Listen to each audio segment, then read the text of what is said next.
This video is brought to you by Captivating History. Myth 1. The creation of life. The responsibility for the creation of the world varies within the corpus of the Australian myth.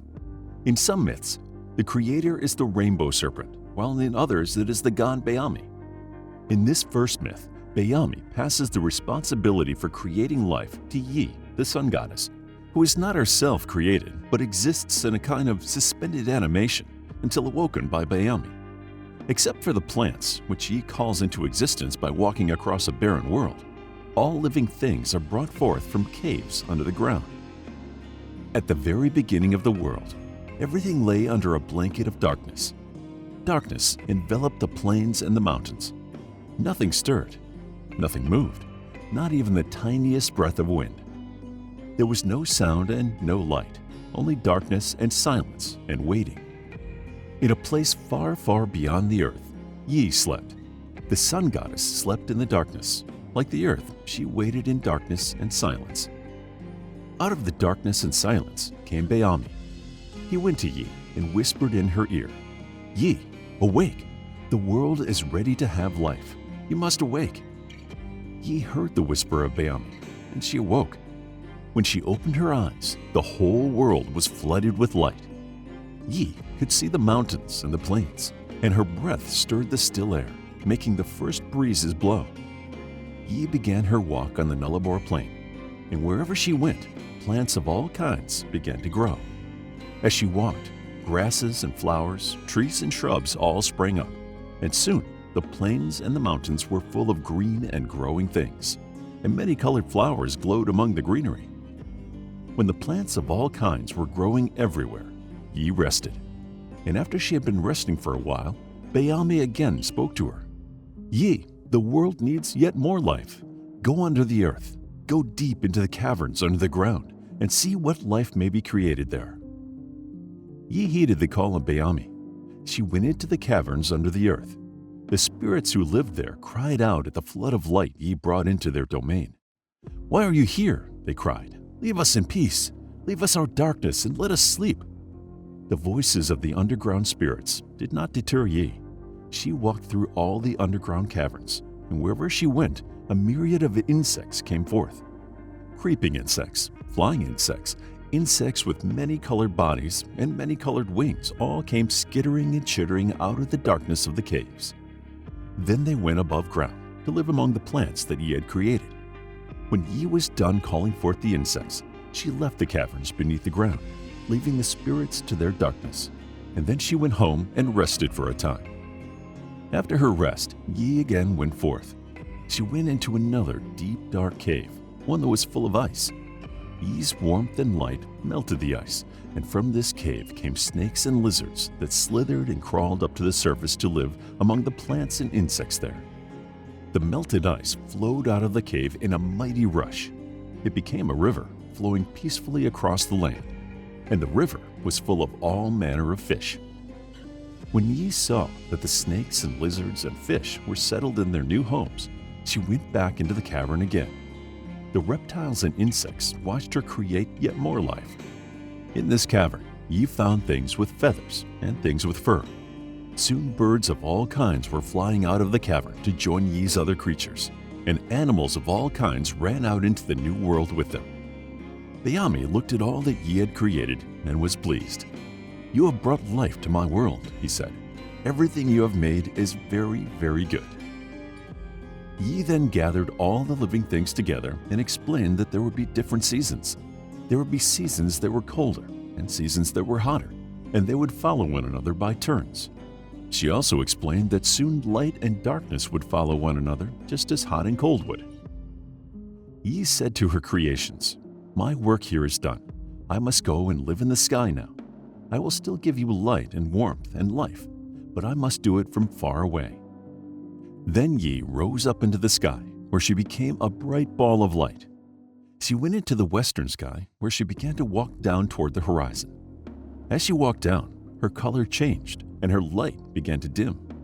Soon Yi had gone all the way down below the horizon, and darkness fell upon the earth. All the creatures were afraid. "Yi, come back," they cried. "Do not leave us here in the darkness." The creatures need not have worried. After a period of darkness, the eastern horizon began to glow with light. It was Yi, who was returning to look upon her creation. She rose up above the land and began her walk across the sky as the birds sang welcoming songs to the dawn. Now the world had both day and night, and the days and nights could be counted. When Yi sank down below the horizon at the end of that first day, the creatures were again dismayed. Yi heard their distress and took pity on them. Yi made the morning star and sent Balu, the moon, to live in the sky with the morning star as her husband. And so the morning star and the moon shine when Yi has gone to her rest, so that the creatures know that Yi cares for them and will return at the start of a new day. Myth 2. Punjel, the creator. Punjel is a creator god revered by Indigenous peoples in the state of Victoria. One of his distinguishing characteristics is the large knife that he carries with him, with which he does some of his work of creation. Punjel is not alone in creating the world, however. He has a brother named Palian, also spelled as Palian, who discovers the first women in the mud of a pond. As with the myths of many cultures around the world, those concerning Punjel also explain the problem of good and evil, and how the coming of evil affects the structure of the universe. Here, the wicked do not suffer death, but rather are removed from the place where they were living and then scattered throughout the broader world. Punjel it was who created the whole world. And when the world was made, Punjel thought that it might be good to make some people to live in it. He thought for a while about how he might go about doing this, and when his plan was made, he took his big knife and went out looking for some tree bark. When he found some bark of the right kind, he cut some off the tree. Then he went looking for some clay. Soon, he found all the clay he needed. When Punjel had all the things he needed to make people, he took some of the clay and put it into one piece of the bark.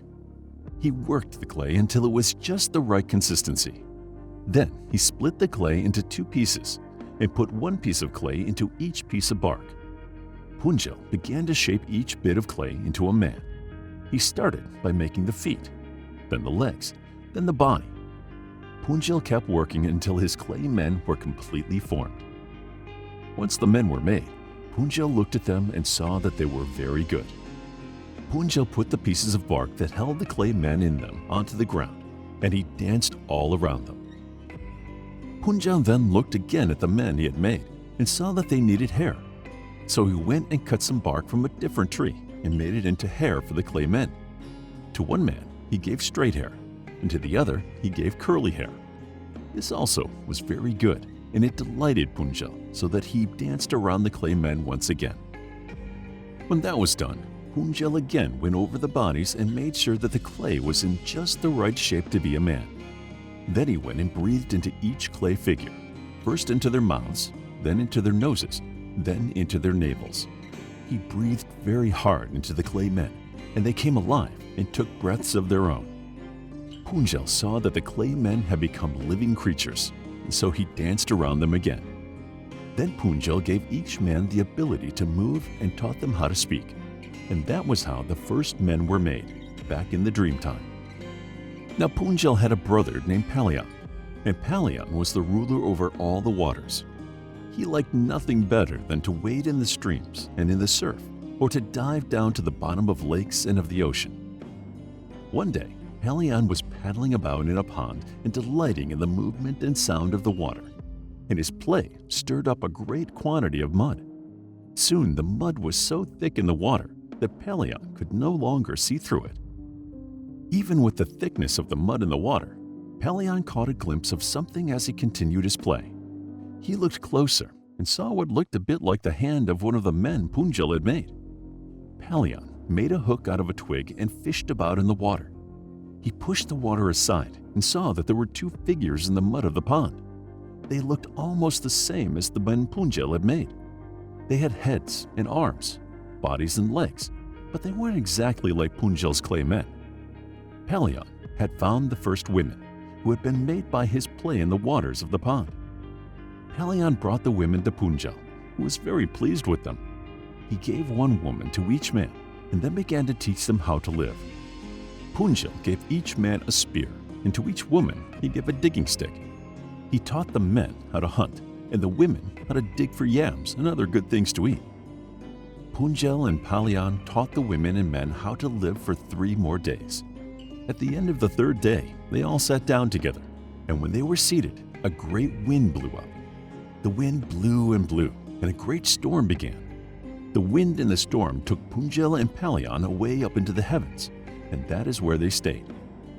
Now, after Punjel and Palian went away, the men and women lived together and had many children, and their children had children, and their grandchildren had children, and soon there were many people indeed.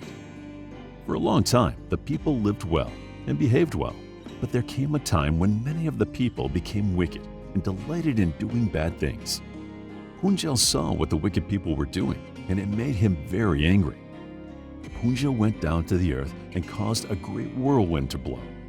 The wind blew and blew, and as it blew, Punjel went among the wicked people with his big knife and cut the people into little pieces. As each piece hit the ground, it began to writhe the way a worm does. Once all the bad people had been cut into pieces, the whirlwind picked them up and blew them away. Punjel made the wind blow all the pieces far away and dropped them in places all over the world. The people who had been good, Punjel picked up and placed in the heavens, where they became stars. And this is how the whole world came to have people in it, and how the sky came to have stars. Myth 3. The Wawalak Sisters. The rainbow serpent appears as a creator being in myths across many Australian cultures. The cycle of myths that contains the story of the Wawalak sisters combines the creative force of the rainbow serpent with that of the Jangawal, a brother and 2 sisters who were revered by the Yolngu people of Arnhem Land in the Northern Territory as creators of the landscape and plants of Australia, as well as the ancestors of the people of the Dua clans. By the time the story of the Wawalak sisters takes place, the world has already been made and peopled. The sisters' act of creation is located instead in the names of the plants, animals, and places that the sisters discover on their travels, and also in their gift of songs, dances, and ceremonies to the Dua clans, whose totem is the serpent. Long, long ago, far back in the dream time, Yurlungur, the rainbow serpent, created the world. And when he was done creating, he went to dwell at the bottom of a deep water hole in the place where the Leagalawamiri people live. That water hole is filled by springs that come from the very center of the earth itself. All around the hole, there were many plants and animals, although in those days they looked and moved and lived like people. While in the waters with Yurlungur, there dwelt many different kinds of spirits. There were no people yet, far back in the dreamtime, until a brother and his sisters came in a canoe to the eastern shore of the land. They had fled their own country because the brother had slept with the sisters, which was a crime in the eyes of Yurlungur. The descendants of the brother and the sisters settled along the coast, moving southward as their families grew and flourished. Now, among these descendants were 2 sisters, named Garangal and Boalir. Garangal had a small baby, but Boalir had not yet found a man she liked well enough to give her a child of her own. The sisters lived peacefully and well with their people, gathering food and water, as well as giving names to the creatures and plants they found in the land about them. One day, a man approached Boalir and said, "I would like to talk to you. Will you come with me?" Boalir wasn't sure she wanted to go with him. In their tribe, Boalir and the man were considered relatives of a sort because they had the same totem. If it turned out he wanted to lie with her, they would be committing incest, and that would bring about grave consequences. For many days, the man persisted. For many days, Boalir looked upon him, not knowing what she wanted to do. But she did know that he was handsome and kind, so she finally gave in and went into the bush with him. Many days passed. Boalir realized that she was with child. She told her sister what she had done, and Garangal said, "Oh no, we mustn't stay here. If people find out what you did, they will punish you. We need to leave at once." Boalir knew her sister was right. She agreed to leave with Garangal as soon as everyone else was asleep. In the dead of night, Garangal wrapped her son warmly in paper bark. Then the women gathered up their things and slipped into the bush and headed to the north, without telling anyone where they were going or why. Traveling turned out to be a very pleasant adventure. The women saw many new lands and many new plants, birds, and animals. They gave names to every one of these. They found plenty of food and water, and they rested often because Garangle had to stop and nurse her son when he got hungry. Finally, the women arrived at the waterhole where Yolunga lived. They stopped to make camp like they always had, but Boalir knew something was different. Her belly had grown and grown during her travels with her sister, and now she knew that the child would soon be born. When Boalir's pains began, Garangle helped her. After much effort, Boalir delivered a beautiful boy. Knowing that Boalir needed to rest, Garangle went into the bush to find food. She caught a bandicoot and some grubs, and when she returned to the camp, she made a fire and began to cook a meal. But no sooner had the bandicoot been placed over the fire to cook than it came back to life and went running to the waterhole, where it jumped in and disappeared below the surface. Garangle thought this very strange. She knew there were still the grubs to be eaten. But when she turned to her dilly bag to get them out, she saw them inching along in a line, making straight for the water just as the bandicoot had done. Instead of trying to recapture the grubs, Garangle watched them until they reached the water, where they jumped in and disappeared below the surface. "Well, those were animals," said Garangle to herself. "I can always cook some plants. Those won't go anywhere." Garangle got out the yams she had collected and began to cook them.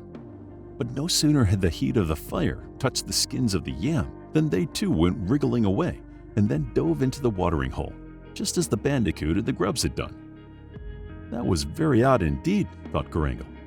I wonder what would happen if I gathered some paper bark. Boalir will need it to wrap her child in. Garangle went to the waterhole. She got into the lovely clear water and began to swim to the other side where there were many paperbark trees. Unbeknownst to Garangle, she had started her time of the month, and some of her menstrual blood mixed with the water as she swam along. Now, the water here was also the home of Yolunga, and he had awakened when he heard the voices of the women and the cries of their babies. He didn't think too much of it at first, but when he smelled Garangle's blood, he became very angry that she had fouled his pool in that way. He rose up out of the pool, taking a great mouthful of the tainted water as he went. When he broke the surface, he stretched his body up toward the sky, and he spat out the mouthful of water. The water turned into rain clouds, and soon a great torrent of rain began to fall. The women watched in horror as the great serpent stretched its length high above them, and they scrambled to make a shelter for themselves and their babies as the rain came down. "This is no ordinary storm," said Boalir. "I will sing to make it stop." Boalir took her singing sticks and went out into the pouring rain. She began singing her power song and dancing her sacred dance. But no matter how well she sang and how well she danced, she could do nothing to stop the rain. Moreover, dancing and singing so soon after giving birth made Boalir bleed again, and Yolunga smelled that blood too. Enraged, the huge snake coiled itself around the women's camp. It paused a moment and listened to the words of Boalir's song, a power song of the people of the serpent totem. Yolunga knew that it would be wrong to harm the women and their children because they had the same totem as himself, but he was so angry that he ignored that important custom. He pushed aside the women's shelter, then swallowed the babies and their mothers whole. Then he stretched his body up toward the sky once more. Other totemic serpents saw Yolunga stretching himself up toward the sky. They decided to join him and ask what he had been doing. One serpent said, "Is that you that made this rain, Yolunga?" "Yes, indeed, it is I that made this rain," replied the great serpent. Then another snake noticed that Yolunga's body was distended from having eaten the women and their babies. "What have you been eating?" asked the snake.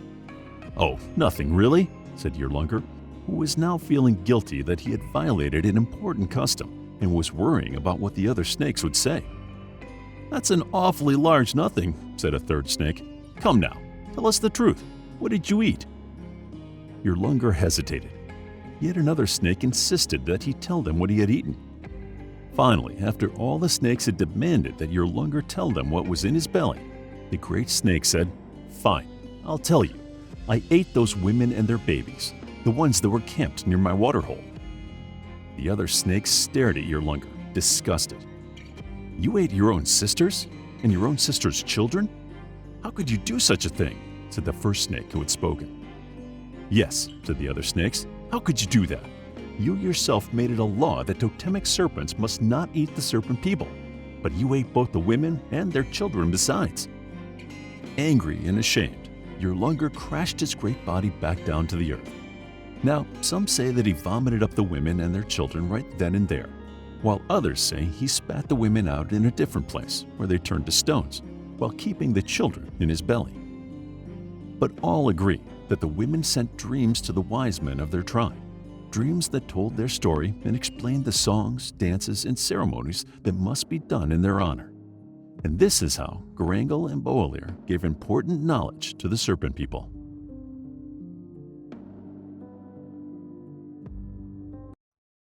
If you want to discover more Australian myths, check out our book, Australian Mythology, Captivating Dreamtime Stories of Indigenous Australians. It's available as an ebook, paperback, and audiobook. Also, make sure to grab your free Mythology Bundle ebook for free while it's still available. All links are in the description.